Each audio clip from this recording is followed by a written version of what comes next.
This is July 4th. I would normally say happy July 4th, but happy doesn't feel like the right word today. So we're going to just say July 4th. Thank you so much for being here. This is a really important conversation. And I want to start with you, Nicole.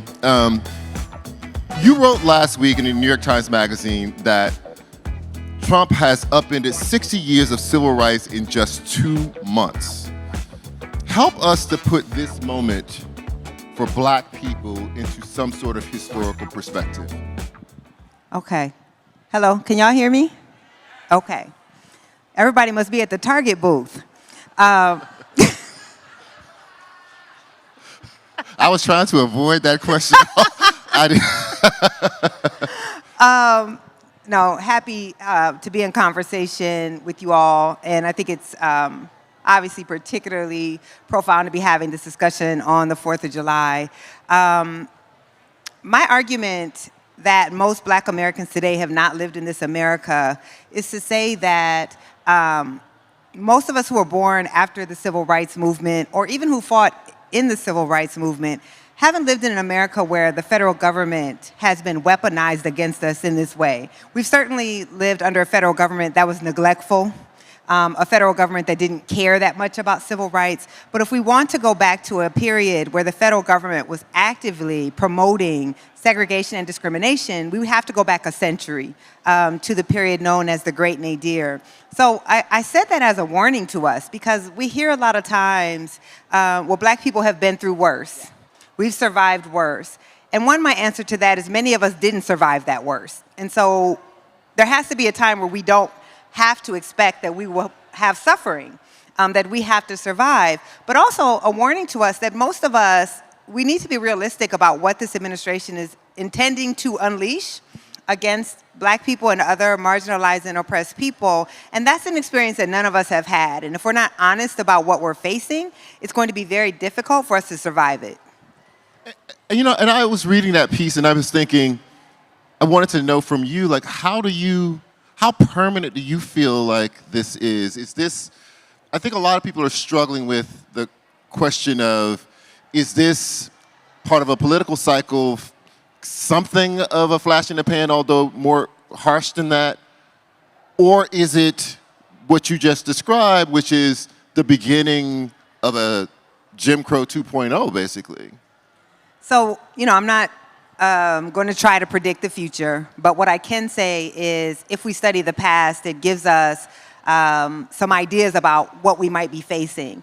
So if we think about the fact that we had Reconstruction following the end of slavery, we have Black men serving in Congress, we have Black senators, we have Black people attending integrated schools in the South, and then within 12 years, we lose that, and we won't see that again for a century. So we wouldn't see another Black man serving in the Senate for 100 years. We wouldn't see Southern universities integrated for 100 years. I'm not saying we are entering a 100-year period, but what I am saying is if you look at how we got here, the conservatives have been working on this moment since the Civil Rights Movement. So they are now enacting a 60-year strategy. And if they can collapse nearly the entire civil rights infrastructure of the federal government in a matter of a couple of months, then I think that tells you that we are in for a long-haul struggle, that this is not going to be eradicated and made right just by the next midterm election or the next presidential election if we have a fair presidential election in 2 years, or a midterm in 2 years or 4 years. I think what they have in store for us is something that's not just going to go away if Trump goes away. Rashad? So Essence published an article in January entitled, "Black Women Are Done, Reclaiming Power After the 2024 Election." And since then, we've had a torrent of articles about Black people participating or not participating in protests and people saying they're arresting or they're sitting out. Considering all of that and what Nicole just said, what does or should the posture and engagement of Black power and Black people look like now? Yeah. I think this is a really important question because I do see a lot of media that black people are done, black people are not doing anything, and at the same time, when you look at so many of the sectors where people are showing up and resisting, it is black leadership that is showing up and pushing, and it's always been black leadership, but it doesn't necessarily mean that all of this has to be in public. And so black people may not be showing up to protest led and conceived by white people, so that doesn't necessarily mean that black people are not participating because they're not showing up to tables that are not set for them and by them. I really do appreciate what Nicole is saying, and I think that it ties into the analysis that sort of I've really tried to drive over the years as we think about what does it mean to have power? What does it mean to build power? What does it mean to use power? And far too often, I think we mistake presence and visibility for power. Retweets, shout outs from the stage, black faces in high places as metrics for actually being able to change the rules, whether they're written rules or unwritten rules. And when we mistake presence for power, we can think that we've done something that we haven't done. We can think that a black president means that we're post-racial. We can think that a black celebrity getting a lot of corporate sponsorship or stopping the internet when they sort of announce a new album means that America loves black people as much as America loves black culture, and America can love and celebrate and monetize black culture and hate black people at the same time. And those two things are not necessarily in conflict. In fact, they work together quite well. And so I do think that over these coming years, showing up in presence to protest is not the same as building strategies that build power. That build power that changes rules, that hold enablers accountable, that build structures for how we use our money and our resources, how we build political power. We think about the long haul and recognizing that as much as the internet may tell us a story of instant gratification, none of the progress we've ever achieved has happened overnight. And this progress that is now being under attack is not under attack overnight. Our opponents build long-term political power, and now they're using it to undermine everything we achieved. And so we have to fight like everything is on the line, but we have to build like we're actually building a house that we want to be able to sustain and be able to stay strong long-term. But, yes. But this moment does live in the shadow of the summer protest, which was the largest in-person protest probably that the world has ever seen. It was a global protest. Are you saying that moving forward, black activism and black power building probably won't look like that, or not? I think that is one piece of how activism looks. I think that we need integrated strategies. And integrated strategies means that we protest. It means that we hold corporations accountable inside and outside. It means that we build new levels of media infrastructure so that we don't have to rely on traditional forms of media which are gatekeepers and keep us out. It means that there are a range of different ways. It means that as we watch so much of the legal standards and precedents that we've leveraged and used over the years to build power destroyed, that we have to think about what's new. And recognizing that we're not going to go back to the old days of DEI departments that used to look the way they did. That we're not going to go back to sometimes the way the courts used to work and operate. That we're not going to go back to an era where the people relied on media the same way. New media, new stories, all of this will look different. And we actually have to be part of building a new future. But that is what black people have always done. When we have been kept out of religious institutions, we built our own. When we were kept out of media institutions, we built our own. When we were kept out of news institutions, we've built our own, and schools and so forth and so on. And so I continue to think that both we have to have a strategy of forcing institutions to be accountable while working to also build our own.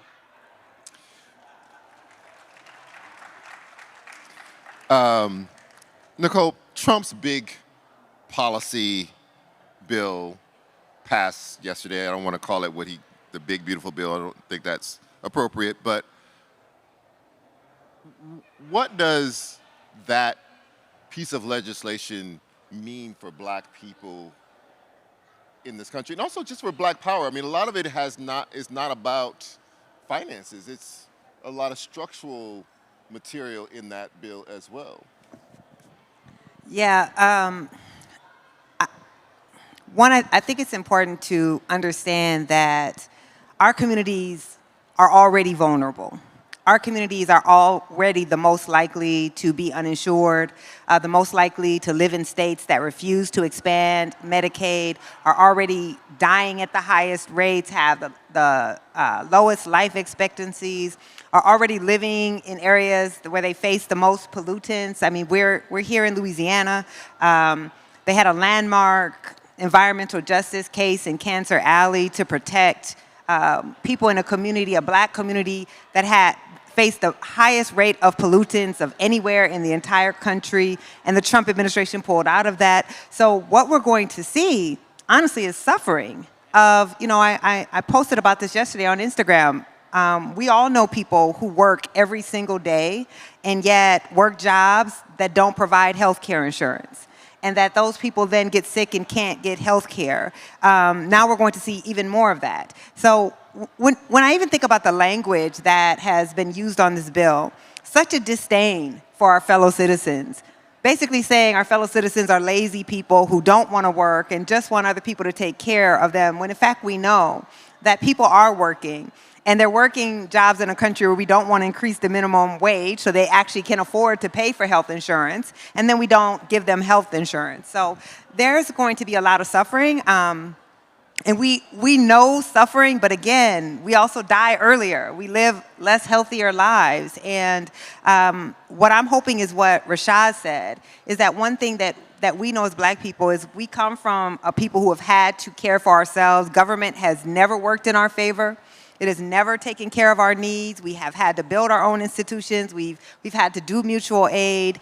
And so no, black folks, I know I'm going off your question, but no, black folks are not out in the streets right now. We did that. And yes, black people were tired after that. We did not vote for this. In fact, we voted for this, black men and black women, against this at the highest rates of other people. But organizing is happening. What black folks are saying is we're not going to perform our organizing in front of you to make you feel like we're working on your behalf again, that we're actually moving in silence right now, building our own institutions, building our own structures of self-care, because I think the way that we survive this moment is to engage in self-protection. They are coming for our institutions. They are coming for, our HBCUs. It's not just whether they're going to purge us from their organizations. The plans are to make it hard for us to even take care of our own. And so we have to be in a mode of not announcing our plans, because they have AI bots that they're sending out where if you mention that you're doing something for black folks, they're trying to find that and then sue you for doing that. So the way that we survive this moment is actually to not project what it is that we're doing and just engage in self-protection and do what it is that we need to do to take care of ourselves. Rashad, many activist strategists believe that coalition building is the best way to fight for rights and equality. Much of your own work has included coalition building, but now many of the traditional coalitions have strained or fractured. You've fractured over Gaza. Coalitions have fractured over the election. They've fractured over whether or not people should be fighting this hard for trans rights. How do you see coalitions and allies in this moment? That's a really good question, and something that I've been wrestling a lot with as we think about sort of what we build and where we go from here. And coalitions are strategy. And it's not Pollyanna. It's not about that we all just have to sit around and sing Kumbaya. It means that we bring something to the table, and the people who say they're with us bring something to the table. And through those conversations, we sometimes have to have tough conversations about where we're going and where we're at. I think there are a number of tough conversations that have to actually happen if a coalition is to remain strong, if a coalition is to be effective, and if a coalition is going to do what it's supposed to do, which is effectively deliver real things for real people. One of the tough conversations I think we have to have is the deep level of anti-blackness that exists, in that when so many people come here, they do not want to be associated with black people. And we saw it show up, and we see it show up time and time again in some of the ways that people show up on issues or don't show up on issues. And I think about sort of the work that I've tried to do over the years around racial profiling as an example. And where we couldn't get a lot of immigrant communities and organizations to stand up around racial profiling on stop and frisk and other issues at scale at national organizations. We definitely had local groups and folks engaged, but it was always looked at as a black issue. And now, as all of these resources are heading to ICE, and all of this infrastructure is heading to make ICE such a huge infrastructure, had there been a real coalition built, had people seen their issues tied to black people and not sort of running away from black people and black issues, we might be in a different place. But it doesn't mean that we sit around and lament, because it's strategy. And racial justice is not simply about morals. It's not simply about doing the right thing. It is about strategy. Because at the end of the day, I'm not doing this to sort of feel good at the end of the day. I'm doing this to win as many possible things I can win for black people. And when black people win, the history of this country is that it moves in the right direction for so many other people. But part of any good coalition building is making sure that people understand that when we fight and we win for them, and that they show up for us as well. And far too often, that doesn't always happen. Far too often, there are sort of questions about whether or not folks should show up. And I think that this is going to be part of that work of really calling in leaders from Latino communities, calling in leaders from API communities, and making sure that they are addressing the ways in which anti-blackness shows up in their communities, the ways in which people want to be as far away from black people as possible and black communities as possible. Because what everyone has learned now is that white nationalists who are leading this country right now don't actually want you. And so this is a historic opportunity. And I am an optimist, so I think about these things through the lens of opportunity, and think about coalitions through the lens of opportunity. But opportunity is not, once again, about having our heads in the cloud. It's about having our feet on the ground and recognizing that every single day we have to do the hard work to build the structures and the systems that actually move us forward. And I think if we're going to have coalitions, coalitions have to be about what are we winning, how are we holding each other accountable, and how are we doing the work that we're not just saying we're showing up for one another, but along the way we're actually winning things together. So, yes. Nicole, we have 2 minutes left. Rashad has already said he's an optimist. I'm not going to ask you to do some don't worry, be happy kind of situation, but is there anything that on the horizon that gives you hope or inspires you about what is possible now for black people in the middle of all this horrible news? No, I'm playing. Let me just quickly second what Rashad said, and I want us to understand the reason they attack our history and try to make it difficult for us to understand our history is twofold. One is an answer to your question, but another is an answer to coalition building. So the majority of Latinos and Asian Americans actually came to the United States after the Civil Rights Movement. That's because we had a racist immigration quota system that kept out most non-white immigrants from entering the United States. So they don't actually have it in their collective memory what it was like to live under a racial apartheid. We do. And so when they come here, the first thing that they're taught as part of the Americanization process is you have to distance yourself from the people who are on the bottom of the caste system. That success means stay away from them, even as you are able to come into a country and have your rights because of the Black freedom struggle. But if you learn that history is then transformative for you, because then you appreciate who your coalition should be with are the people who allowed you to actually be able to immigrate here and have full rights of citizenship in the first place. But we don't teach that history. So you hide that history as a wedge, because then you can wedge other immigrant groups against us. But we also have to understand, they might be building those camps for them today, but we know who's going to be in them tomorrow. We know whose citizenship is going to get stripped next even because birthright citizenship was created by us. Now I've run out of time. So let me just quickly say on hope. I'm not a hopeful person. Rashad and I are always good together because I'm very down on everything and he sees a brighter day. But I just came back from Mississippi, which is my ancestral land, with people who were in the civil rights movement. Literally in the movement, who were beaten, arrested. The youngest freedom rider was 13 years old when he was arrested the first time, was arrested 100 times. Democracy in the United States is younger than the people I was on that panel with. They could not have imagined that they could actually dismantle racial apartheid in the United States. When that one person, that one 13-year-old stood up and said, I'm going to ride and I'm going to test the 1964 Civil Rights Act. He couldn't have believed that that one action would be joined with a whole bunch of other actions and topple Jim Crow. So I think where I am hopeful is that I know that our ancestors, and even those who are still living with us today, had the ability to imagine a world that didn't seem possible. And so we have to work in that tradition to know Frederick Douglass in 1837 could not imagine that slavery could end in 30 years, but it did. Right? Fannie Lou Hamer could not have imagined that we would be the products of the struggle that took her life, but we're here. And so we have an obligation to ourselves, be good ancestors one day, and so that's what gives me hope.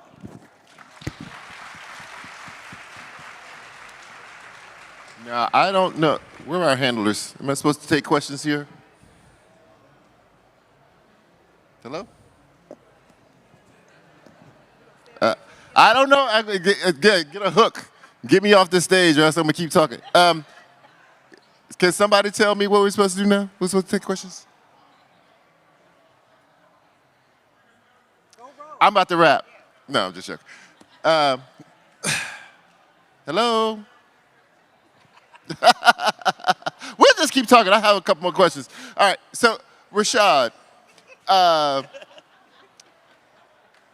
when it comes to like new technology, how should we be thinking about that in terms of activism? How do we fold it in? For instance, is AI good? Or I mean, it's probably a complex answer, but is it good for our activism, or is the danger in it outweigh whatever good it holds? You know, that's such a good question. You know, I think back to you know, the early days of social media, and I would go into rooms and people would say, Arab Spring, Obama, it's allowed us to like open up all these new opportunities, and we didn't actually get rules of the road to actually hold it accountable, to make sure it had to be accountable to civil rights laws and all of these other rules. And now we've seen the ways in which social media platforms owned by billionaires have destroyed our press, have destroyed our democracy, have destroyed so many of the ways that we exist in communities. So this is not about whether or not social media is bad or good. This is about we shouldn't have institutions that force us to go beg billionaires for their benevolence. Our cars are not safe because of the benevolence of the auto industry. They are safe because there's accountability, there's oversight, there are rules, and regulation. And there is none of that for social media. So I think about some of the ways in which Black people have fought for a better tomorrow. Voting, legislation and regulation, going on strike, protest. In each of those areas over the next 5 to 7 years, generative AI is going to destroy many of the sort of ways in which we have used our bodies, our innovation, to actually move things forward. And so Bayard Rustin used to have this saying about putting a stick in the spoke to slow down our opponents. And we are going to need new spokes. But sometimes when I show up into rooms of Black folks where we're talking about AI, we can sometimes think we're going to be the next Zuckerberg, or that we just need to learn how to use AI better than or as well as the people who have created it and have designed it to actually create more wealth and more opportunity for them. And so I don't think we're going to be better capitalists than the capitalists. I don't think we're going to make these systems work better on their own. We are going to have to, of course, understand how they work. We're going to have to, of course, use them where they can. But they are absolutely not designed with us in mind. They are not absolutely designed with us having more wealth, more health, more opportunity, and more resources in mind. And so this is not about not using AI. This is about recognizing that the technology that has so much potential to bring us into the future can drag us into the past. And we only have to look at the ways in which social media has operated across our elections, across our journalism, and across our economy. And so we have to be able to walk and chew gum at the same times. Where we use it and where we leverage it is incredibly important. And I've innovated some of the most important campaigns, social campaigns, whether it's holding corporations or government accountable, using the newest technology. And at the same time, we have to recognize that we have to hold it accountable as well. We have to make sure our elected officials are better educated, and we have to fight for the type of infrastructure that actually makes sure that these tools don't take us over, don't drag us back, and don't prevent us from being able to use the levers that we've used in the past to be able to move us into the future. So I saw the hook as soon as Rashad started talking, so I want to give a big round of applause for both of my panelists who are amazing. Thank you guys so much for coming out.